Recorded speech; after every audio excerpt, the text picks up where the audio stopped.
everyone, and welcome once again to the Healthy Living Podcast. I'm your host, Gina Horan.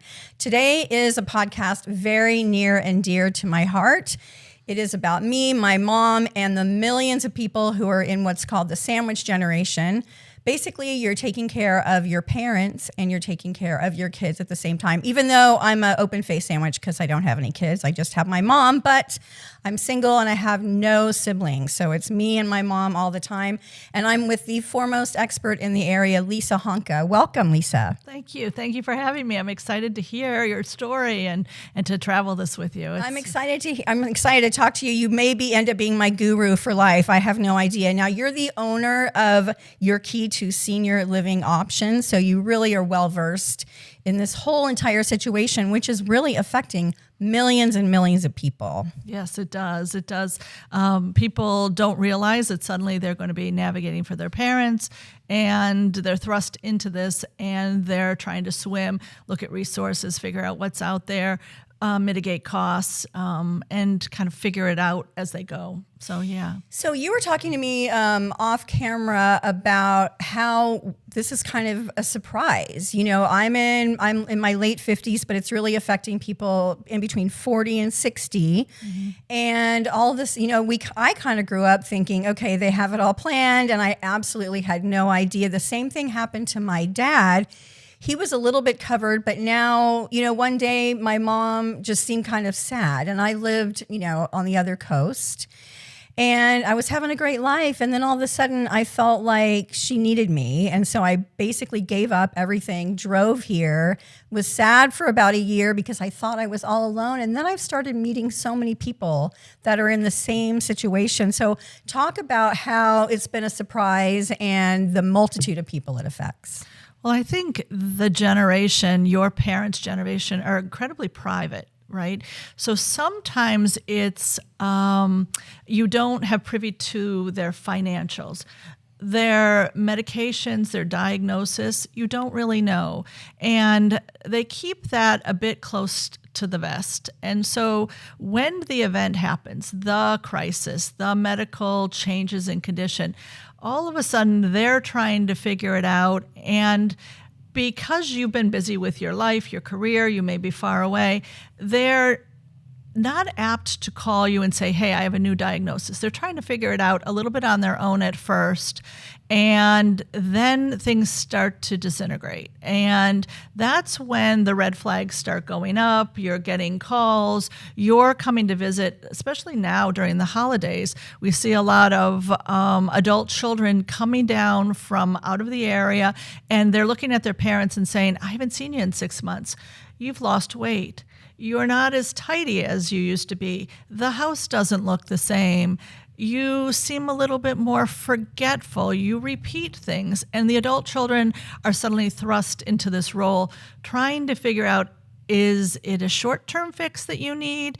Is it a little bit of just you're overwhelmed with us being here, or has something significantly happened? And they're really trying to figure this out quickly, right? Because they need to return home in a week. Sometimes the very beginning of the week when they arrive, things are good, but as time goes on, they're realizing that there's no food in the refrigerator, that there's perhaps medications that they're not taking, that just things that they used to know how to do the washing or run the dishwasher or cook. Things are just a little bit going sideways, and it's a red flag for the adult children. And they're scrambling to figure out quickly what are the resources because they need to return home. And they're figuring out, do I take mom with me? Do I get home care? What am I going to do? So you're right. Adult children are not always privy to what's going on, and then all of a sudden it's a crisis, and they've got to figure things out quickly, fast, and figure out where the resources are. So you're talking about the baby boomers, mostly the ones born kind of, you know, during World War II and then a little bit after, because let's face it, that is a private generation, and their parents went through the Depression. So it was very, you know, austere, and you didn't talk about anything where, you know, these days, you know, everything that everybody's doing on social media, but they kind of pick and choose what to tell you. Also, they're embarrassed. And I can tell you, my poor mom, you know, I keep saying, and we live together, And I keep saying, Mom, do this. It's fine. I don't care if you don't feel well or if you don't remember, let's figure it out. And where I get really frustrated is I feel like I've, laid it all out and it still, doesn't happen. Are they just embarrassed or? Well, one, I think it's pride, right? Two is they don't want to be a burden. Three, they might not want to, sometimes when you're thinking about getting home care, people are scared. Sometimes when we're talking about finances, they're a bit scared, right? Am I going to run out of money? That's always people's worry. Are you going to put me somewhere, right? And that's not always the case. It really is just trying to honor where they're at, right? Where are they? What finances are out there that could help mitigate some of the care that you might be taking on? Also, what are the medical conditions that need to be in the forefront, right? Is there memory loss? Is there some mobility issues? Are there some serious health concerns for stamina, right? If you have AFib, if you have Parkinson's, right? Certain times of the day you might be good and certain times of the day you might not be well and able to do some tasks, right? So a lot of this is just you trying to ask them to lay their cards out, right? Be as transparent as they can be so that you can figure out where are we? Where really are we, right? And where are we going to go from here? Because you have a lot of decisions to make together. Yeah, and I mean, I've tried everything. I do color-coded. I mean, I'm crazy with my Sharpies, color-coded. This is what you do. This is what the day it is, and she's at the point where she can't finish her sentences, so her memory is there. That's where it is. And then, she'll feel like looking outside. She's like, oh, that tree needs to be sawed or whatever, or clipped. And then in her mind, she feels like because she's done it for so long, she can do it. And I'm thinking, Mommy, that is going to be really dangerous. And so trying to convince her, and then she feels like I'm picking on her. So I guess I'm trying to ask, like, how can I figure out ways to not make her feel badly, but at the same time know that when I come to work, she's not, doing somersaults in the front yard. Right. So always as you navigate for her, it's about safety. And I can hear in your voice that you want the very best for her, but you're also having to work and you're trying to figure out, do I get home care? Do I just need a neighbor to step in and check in on her in the morning or maybe in the afternoon? Would she be best served going to a daycare where you've got eyes on her all day? The worry always is for someone who has cognitive impairment, like your mother sounds like she has short-term memory loss, is they don't know if you've been gone for 5 minutes, 5 hours, or 5 days, right? Yeah. So all those safety features that you might put in place, a fall detection, an Alexa, a camera in the house, maybe a neighbor to check on her, or even having her go to adult daycare for a half a day. What kinds of things can you do so that you can work and that you know that she's safe, right? The last thing you want to do is to find out that after you've been gone for 7 hours, you come home and she's been laying on the floor because she had a urinary tract infection and she, bumped her head on the way down. So again, safety is always number one. How do you make sure that she's safe at home? And how do you figure out your path forward for her? What is that going to look like? Because as her memory deteriorates, as the short-term memory she's having difficulty remembering to eat or take her medications, or where you are, right? How to answer the phone even. You're going to have to put some safety measures in place to be sure that she is not a danger to herself. 65% of people with memory loss are going to wander.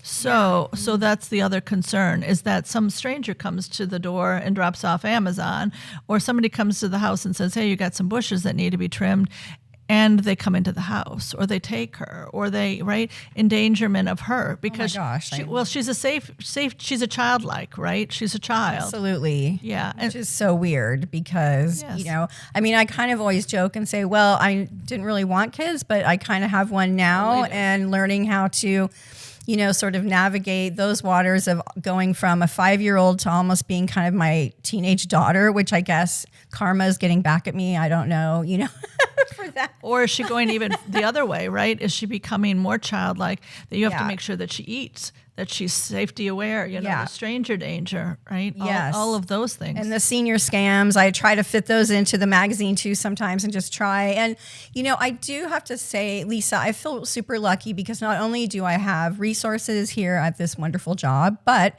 this wonderful company affords me, you know, all the grace of getting to call. I'm going to cry now. This is the first time, probably more coming, but all the grace to, you know, go there if I need to take care of her, but not everybody's the same. Also, there are married couples out there that, you know, one spouse's mom has to come live with them, and then that could get in the way. There's so much, like a Rubik's Cube of all these different, you know, challenges going on. And I was just reading like a Pew Research study among adults with a parent age 65 or older.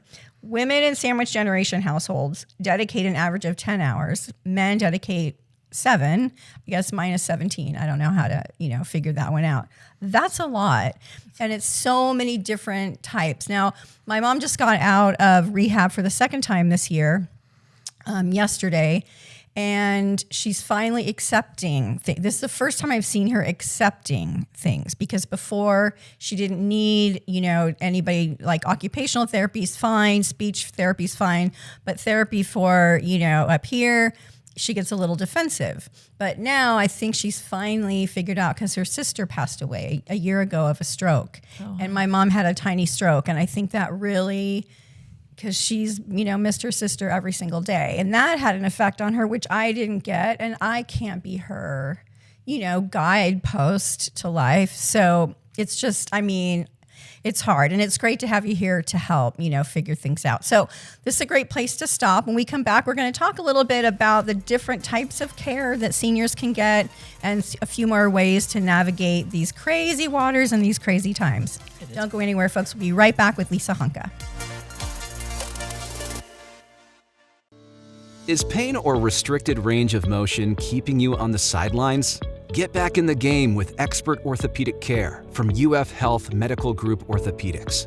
UF Health Medical Group Orthopedics provides robotic-assisted surgical joint repairs and replacements, post-operative care, and inpatient rehabilitation services, all close to home, right here in Lake and Sumter counties.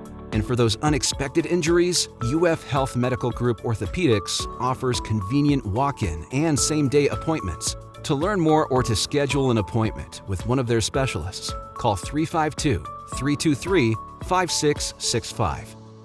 Hey everyone, welcome back to the Healthy Living Podcast. I'm Gina, still here with Lisa Honka, and we're talking about taking care of our elderly parents. You were just giving me some great advice about sort of getting my mom to tune off or tune out from all the crazy that goes on in the world by putting on certain channels on the TV. Go ahead and talk about, you know, things that can help her not feel freaked out about the world. So again, going kind of back to safety, because safety is always number one. Emotional safety for her.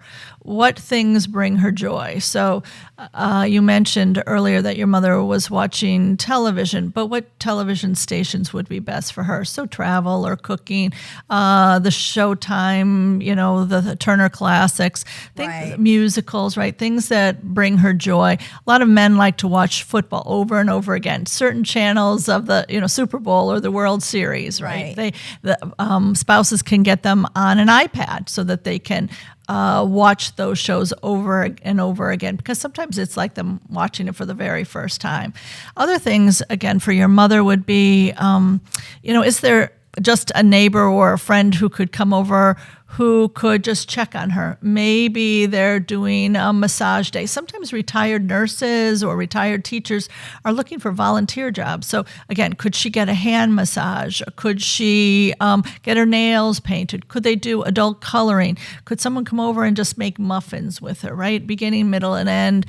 Just little tasks for her so that she feels like accomplished certain things. Even going out into the yard and gardening. Vitamin D is good for people with sunlight, right? Right, So, as long as it's with me, because she can't really go outside by herself anymore. But a caregiver, right? Yeah. Or you know, someone that was maybe volunteering from the church or from the neighborhood, because sometimes people do want to give back, right? Volunteers. And so again, thinking about things that your mother could do at home so that it keeps her busy, stimulated, so that she's, oriented to time and place instead of just sitting there kind of wondering when's Gina coming home. Right, which I have to say she does. And then for, a few weeks there, I felt like, okay, do I really want to go home? Because I felt like she just sat there all day waiting for me to walk in the door. And then I felt bombarded with all the tasks. Oh, we have to do this and we have to do that. And I'm like, okay, I work 2 jobs, Mom, just coming in the door. And then we kind of, would bicker, which I hate doing because the guilt comes. The guilt comes all the time anyway, because I can't be there with her all the time. And then I also think, well, I've got to also honor myself and my own life. So, that gets a little, weird. But one of the things is setting up boundaries too for you. Yes, right? for sure. So remember, there is something called caregiver burnout. So even as being the sandwich generation, you're going to have to set boundaries for what you can and can't do. So there'll be times that you might need to unplug, right?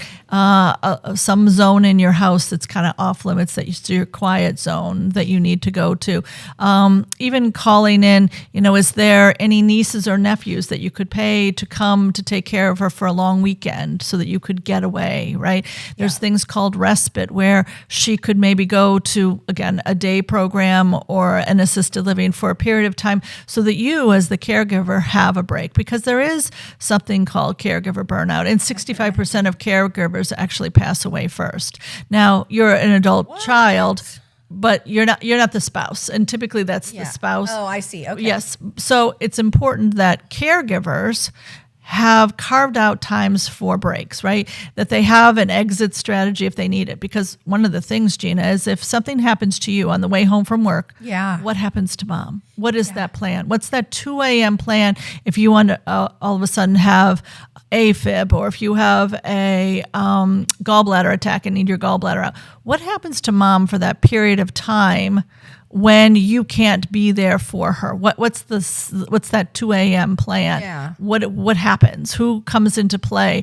And that's why sometimes when people have cognitive impairment, it's important to begin to have a caregiver, even once a month, once a week, because if you need a backup and you are the only child and the only person in this area, you've got to have a plan for what happens to you if there was just this medical emergency. Yikes. I never thought about that one. So thank you. You were talking earlier about volunteers, which takes us to the next subject, finances. So I didn't really realize that there were volunteers. So thank you for that. And we'll maybe have a graphic later, or we'll talk about that, because I know a lot of people watching this and listening to this don't have the money. I know how expensive it can get. And then someone had said that there are a lot of volunteer programs around here, but talk about the burden of finance. People are saying to me, oh, you should have somebody come in. I'm like, who and why and how? I work 2 jobs because I actually have to, and she's on a fixed income. Right. And we own our own house. So that's great. That helps. But talk about that. Yep. So one of the things that the area churches has come up with is even a day program so that the caregiver has that 2-hour break. There are many programs where you can drop off a loved one for free for a couple hours. Some of the churches also offer a ministry where they could give that caregiver break in your home. So that's also something to consider. Sometimes, again, do you have an extra room in your house and maybe you could have a caregiver during the day because this person's going to school at night, right? And it could be a visiting nurse who needs a place to stay, but yet she could be there for your mother, right? There's all sorts of different options for getting free services. One of the other things too is that, again, looking at finances, is it now time to start thinking about Medicaid, right? Down the road, if your mother needed placement, and it's not today, but if she ever did, what could Medicaid offer you? Sometimes Medicaid, the program of Medicaid, could also offer you caregivers in the house, paid through the government, right? So Is that 5 hours a week? Is that 10 hours a week? It depends what you need as a caregiver, what she needs based on her diagnosis. And so that could also supplement some of this support that she might need. And though that's a free program, right? So Medicaid, volunteer programs for day programs. And if we were to look at finances again, what's her monthly income? So looking at her income, sometimes caregiving it can be just $30 an hour for somebody to come in. Do you maybe need someone to come in at 10 and maybe 2, right? So that you could work a full day. Or maybe they come in for 2 hours in the middle of the day just to check on her, make sure she's had a meal, make sure she's had her medications. The other thing is looking at, was your father a veteran? If your father was a veteran, could she apply for the aid and attendance benefit for being in your home? And eventually, if she were in facility, what would that number look like, right? So again, for veterans, they often don't realize, for instance, if, again, you're caring for your mother in your house and her husband was a veteran, could she apply for that aid and attendance benefit to offset the cost of home care or even being in a facility later? Sometimes people have long-term care insurance and they don't realize that long-term care insurance could also be used in the home for home care. So again, I work through people's policies to figure out, does it cover only facility? Does it cover home care? Do we start burning through some of the elimination days at home because we know that eventually she may end up needing to go to a facility? So again, looking at where is the money, right? Is there a home, but maybe that is her asset, right? Maybe there wasn't much savings, and eventually you may end up needing to sell that house in order to pay for her care, because at the end of the day, yes, you're her caregiver, yes, you're in her house caring for her, but you may need that money for care because it behooves you to work. You make more money working, and those years in which you are not producing and paying into Social Security will be a detriment to you later. So it may make sense sometimes to sell that house knowing that she is so far down the road in her journey that we don't have years anymore. We have months. Yeah. Or we have not 5 years or 3 years, but 18 months, right? And so it may make sense to get to a cash position so that you can pay for that care. Yes, you're the only heir, so you would get that money eventually, but it may make sense because it allows you to work, right? And so figuring out the risk to reward, as much as you want to care for her in the house, how are you doing that? Are you doing well? Is it burning you up as the caregiver? Yeah. Is she safe? And as this disease continues, at what point can't you do it remotely or at a distance, and that you do need to go to cash in order to pay for her care? Mm-hmm. And those are some of the things that, again, as a senior living advisor, and I've been doing this for almost 20 years, it's complicated, and sometimes just laying that out, right? Sometimes selling a house and just using the interest alone, plus her monthly income, plus if she's a veteran, is enough to carry her very far without ever touching the principle of selling the house, right? So sometimes, again, looking at all those different things is how I put the pieces together, because at the end of the day, being in that sandwich generation, the more frail she becomes, the more tasks you're going to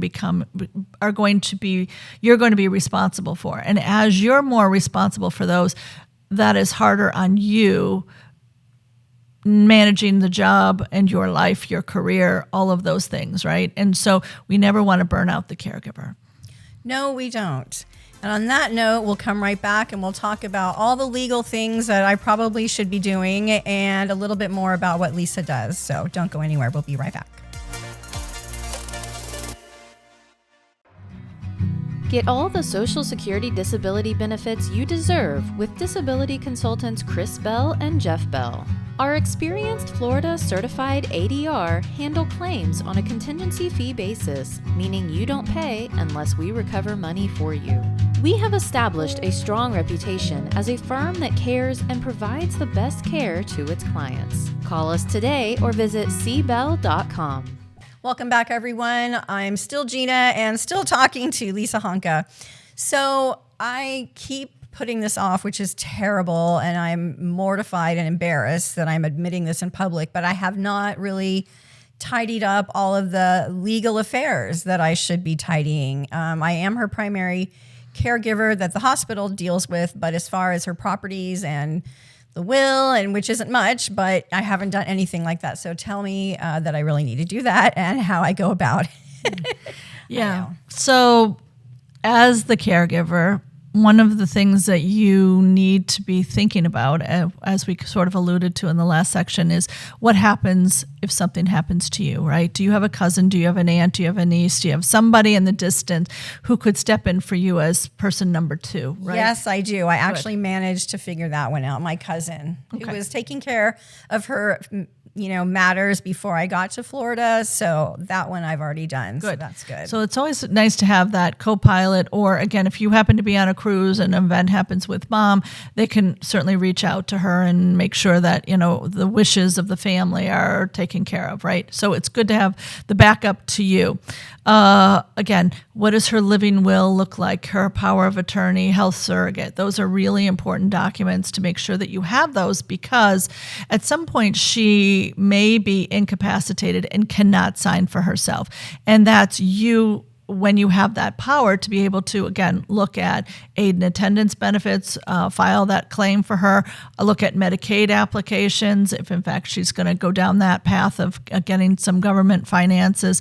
Also activating her long-term care insurance if she had that, right? So these are really important documents. One of the other things too is, does she have her do not resuscitate, right? So not I have the DNR. Okay, Yes. the yellow piece of paper. Yes. Okay, so one of the things that I always encourage people to do is have a medical alert bracelet, right? So a fall detection. If she were home alone, does she have that fall detector that will alert your phone that your mother has fallen, right? And then the whole plan goes into effect. One of the other things that you should have is probably the vial of life, which is, again, from the count. You can get this from the county. You can also get it online. And that vial of life lists all of her medications, diagnosis, and who is her person. So for instance, again, she ends up having a fall and you're incapacitated, they see the vial of life sticker on the front door. They immediately go to the egg carton in the refrigerator and they see, okay, here's Gina's contact information, here's Gina's phone number, here's the information, because that's where the vial of life is kept. Wow. Then they go, okay, I know what she's allergic to. I know that this is a person that has cognitive impairment. She can't have certain medications because of other medications, and they know exactly what to do at that point. Also, that DNR, that do not resuscitate yellow piece of paper, needs to be posted on the refrigerator, because remember, that vial of life brought them into the house and they know that they're looking for that. And as they get to the refrigerator, they see that yellow piece of paper posted and they go, this is someone that we are not supposed to intervene with, right? It's a do not resuscitate. She signed it, her doctor signed it. We fully understand what this means, right? So if they found her unresponsive, they would follow out the orders of what that meant, right? Do not resuscitate. You also should be listing with the county in which you live in that you have an elder at risk at that house, right? So if your mother's there and she's alone a lot of the time, sometimes, again, the sheriff does circling neighborhoods, right? So just making sure that, again, you have those safety features in place, right? That the garage door is not open in the middle of the day. That would be an unusual thing, right? Or that if she happened to wander out of the house and suddenly she's laying in the front bushes, who are they supposed to contact, right? Is your emergency information on your mother? Is there a fall detection bracelet that has alerted you that she's fallen, right? And so that you know that. Also, there is something called the scent kit. So for people who have cognitive impairment, there's a scent kit where you take a double insulated glass, you rub this fabric all over someone who has cognitive impairment after they've had a shower. That scent is stored in that double insulated glass so that if your mother goes missing, the dogs can find her. Right? I did not know that. Yep. That is so sweet. There's also the DREAM program that can track your mother too. So again, if she goes missing, wandering out of the house looking for you because she thinks you've been gone for 5 days, Right. She can be detected from the DREAM program. Wow, I love all that. There's a lot of that's on my list of things to do. I love making lists, so I'm going to add it with the Sharpies, of course. Yeah. Now, you talked about doing all the paperwork. Do I go to Joe Blow down the street guy, or do I do it on, like, you can go online? Like, what's the best person to contact today as I leave the studio and have me help me with my paperwork? Right. So when estates are complicated, there's certain attorneys that I would refer to.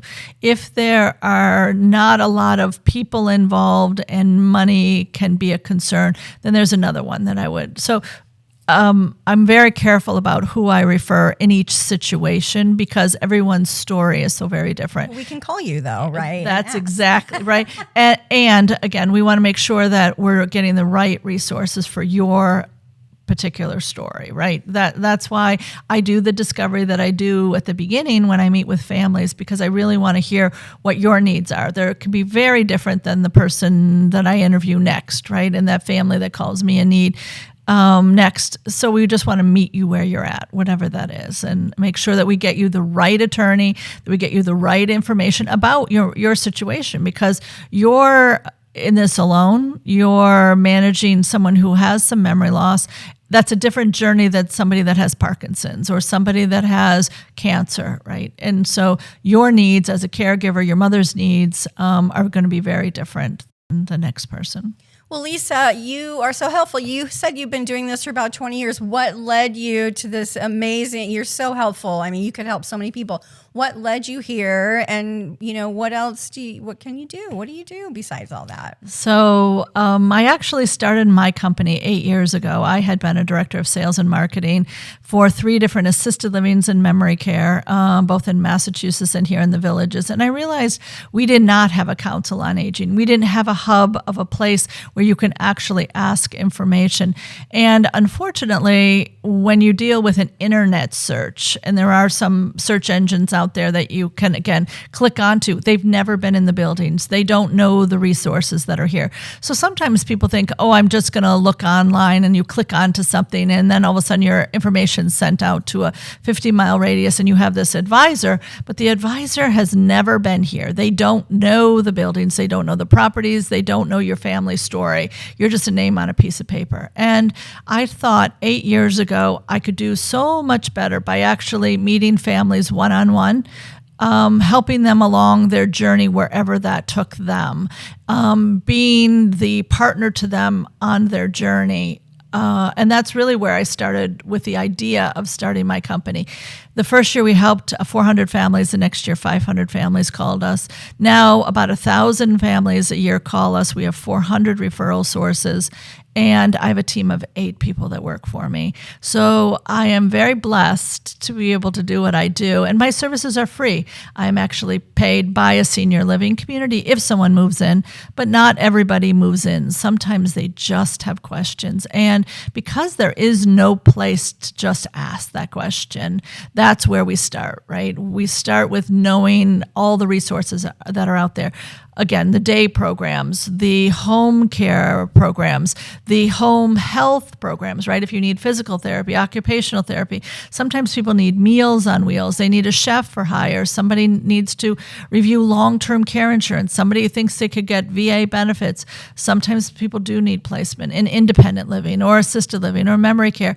And sometimes people are moving out of state, closer to adult children. We're getting a lot of calls for people that said, you know what, I heard about you from another advisor in Florida, and I want to bring my parent to the Villages or to Leesburg, or my parent lives in Florida, but I want to take them to Michigan, Colorado, and I need an advisor just like you that knows what's out there, right? Because sometimes it's complicated, and not having a council on aging that you can ask questions to, we've become that. We've become the hub of resources, and I'm not here to promote one company or another.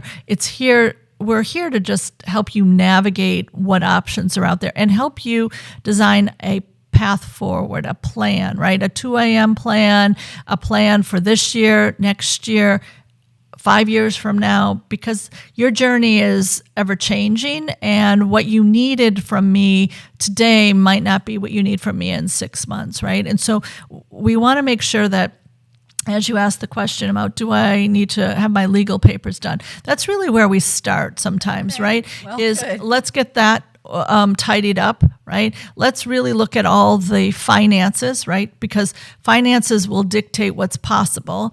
We also need to look at medical underlying conditions to know which path we'll eventually need to take, and then how would we pay for that? And then really checking in with you as the caregiver. Where are you in your journey? Are you the beginning and you're very excited about this process? Are you in the middle and you're kind of in the trenches? Or are you at the end and you're really overwhelmed and burned out and we really need to give you an exit strategy? So those are some of the things that, as I look to see and work with seniors, who is their person, right? You are fully working, you're engaged, you're that person, you're very smart, bright, but you've got to figure out, where am I going to go for this information, and how am I going to make a plan for my mother? Because as much as you want to involve her in the process, she's almost childlike, right? And so you are the adult in the room. You're the one that's trying to figure out, where are we in the process and how do I keep her safe, medically, emotionally, financially safe, but also you too, right? And what is your plan for keeping you safe, right? What do you need as a break in order to go on this marathon? It's not a sprint, it's a marathon. Yeah. Well, I mean, as a person who had a lifelong affliction of Peter Pan syndrome, I kind of had to grow up real quick. But I feel like, after you are going to become my person, by the way, but I feel like after talking to you, I do have hope. And like you, I love plans. I love planning. So this will be a great relationship going forward. I really appreciate it. And I really know that everybody listening and watching today appreciates everything you have to offer. Thank you so much for being with us. And speaking of that, how can we get a hold of you if we want some more information? So if somebody wanted to contact me through the website, they can do that. Also, we do a lot of events. So if they went to my website, I do have a newsletter that comes out. So as I talk about aid and attendance benefits, long-term care insurance, having a 2 a.m. plan, I'm constantly speaking in front of churches and clubs and groups, 55 and older communities, in order to, again, get the word out that they're not alone, right? The people aren't alone and that they need to get a plan and that we're here to help support them along the way. Well, did you hear that, Mommy? There's a plan and we have hope. Lisa, thank you so much for being here. It was such a pleasure and a joy, and you really helped me so much because I had a million questions. So I appreciate you very much. And that will do it for today's edition of the Healthy Living Podcast. I'm your host, Gina Horan. See you next time.